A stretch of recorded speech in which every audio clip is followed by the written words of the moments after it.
China just shocked the world with two brand new stealth fighters. Except they didn't really shock everyone. America already flew theirs 4 years earlier, in total secrecy, and never said a word. By the end of this video, you'll know exactly which country actually has the edge in this race. And honestly, it's not the one making headlines right now. So stick with me. Now, to understand why that secret flight matters so much, you need to see what these countries were already flying. The F-22 has a radar signature so small it looks like a marble on enemy screens. The F-35 tracks over 20 targets at once without breaking a sweat. China's J-20 can outrun sound without even touching the afterburner. These are already the most advanced fighters ever built, and every single one of them is about to be obsolete. And here's why any of this actually matters to you. Whoever wins this race doesn't just get bragging rights at an air show. They get the plane that decides who controls the sky in the next war. And air superiority is the one thing that decides almost everything else that happens on the ground.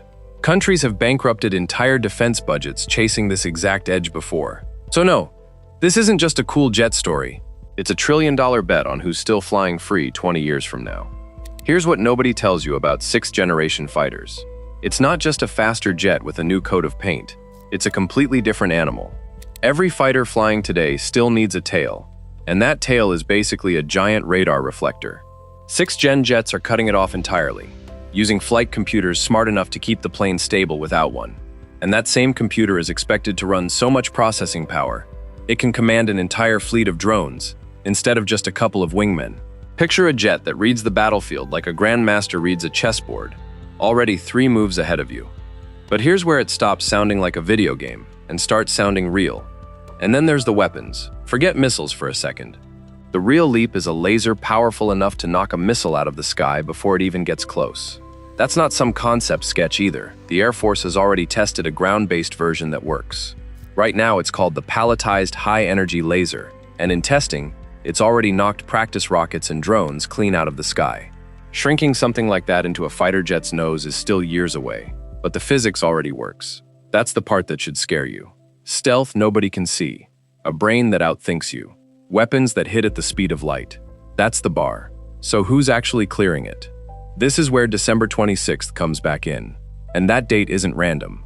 It's Mao Zedong's birthday, and China's picked symbolic dates like this for military reveals before. China rolled out 2 aircraft that day, and the internet immediately nicknamed the first one the Flying Dorito. It's this massive diamond-shaped jet with 3 engines instead of 2, an arrangement nobody expected. It's had analysts arguing for months over whether it's built for raw power or for hypersonic speed. Nobody even meant to reveal it, that's the wild part. Plane spotters caught it mid-flight near Chengdu, filmed it on a phone, and posted it before China's own military said a single word. 3 engines on a fighter is almost unheard of, because more engines usually means more weight and more radar signature. So either they're chasing raw thrust for something huge, or they need the extra power for sustained hypersonic flight. Nobody agrees which one it is, and that's exactly why the internet couldn't stop talking about it. The second jet is smaller, sleeker, more familiar in shape, but it's still missing that telltale tail. Trackers online started calling it the JXDS, and it looks a lot closer to what people expected a 6th-gen fighter to look like. Twin engines, a leaner frame, built more for agility than raw power. Some analysts think it's designed for carrier operations, which would be a first for China's stealth fleet. Put those 2 jets side by side, and you get 2 completely different bets on the future of air combat, rolled out on the exact same day. Both aircraft share one obvious goal: disappearing off radar completely. But here's the catch nobody's talking about. Looking impressive doesn't confirm anything. The sensors, the onboard AI, how it talks to drones, none of that shows up in a photo of a jet flying next to an escort. China made a statement here. Whether that statement is "we've arrived" or "we're still just testing," honestly, nobody outside Beijing actually knows yet.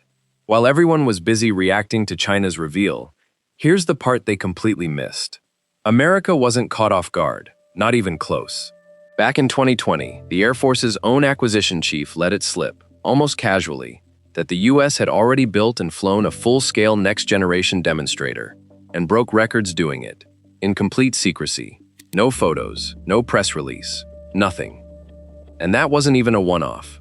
3 separate demonstrators are believed to have flown, built by 3 different defense giants: Lockheed Martin, Boeing, and Northrop Grumman. all racing toward what the Air Force calls the Next Generation Air Dominance Program. And the public still hasn't seen a single image of any of them. But here's where it gets messy. Each one of these jets could cost close to 4 times what an F-35 does. And that raises an ugly question. How many can you actually afford to build? What happens the day you lose just one of them in combat? This isn't the first time America's chased the perfect fighter and choked on the price tag.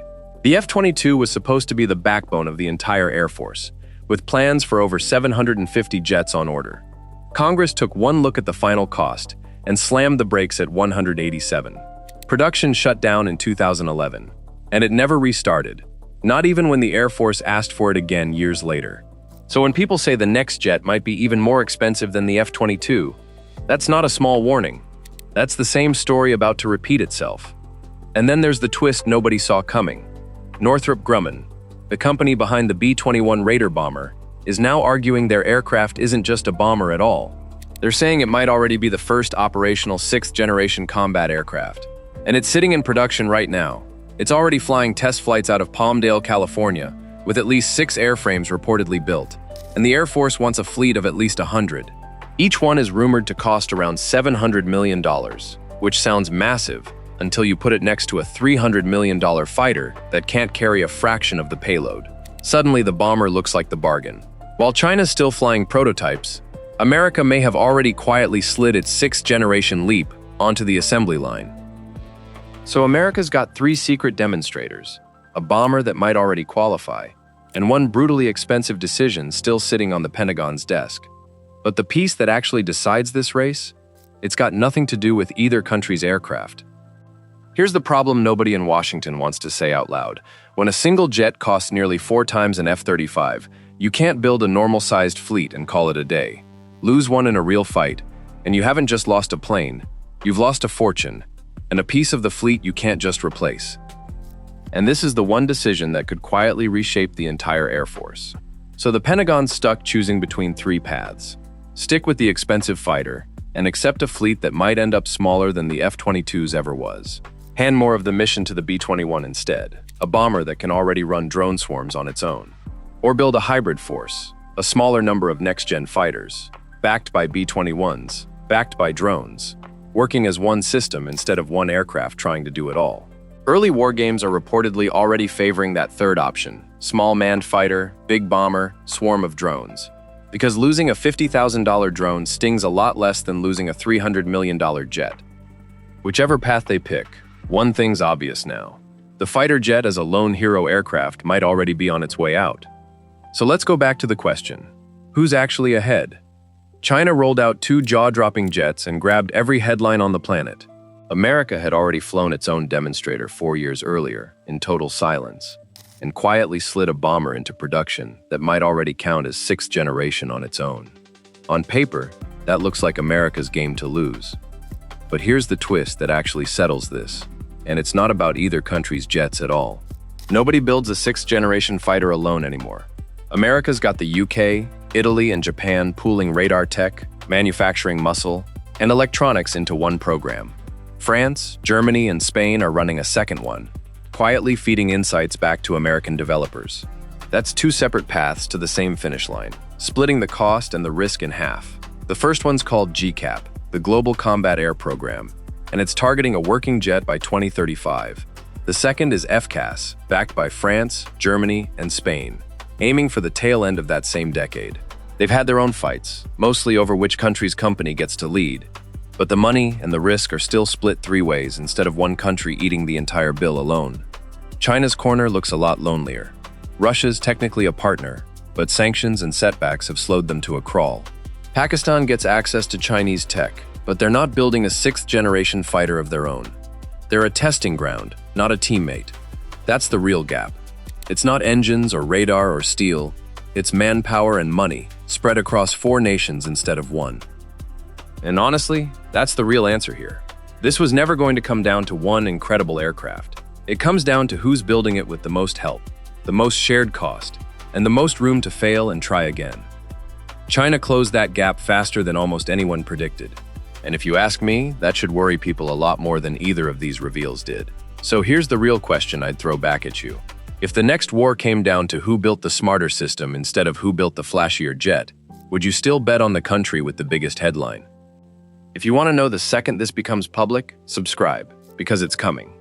Because the next demonstrator flying in secret right now, nobody's going to tell you about it, until the day it isn't a secret anymore.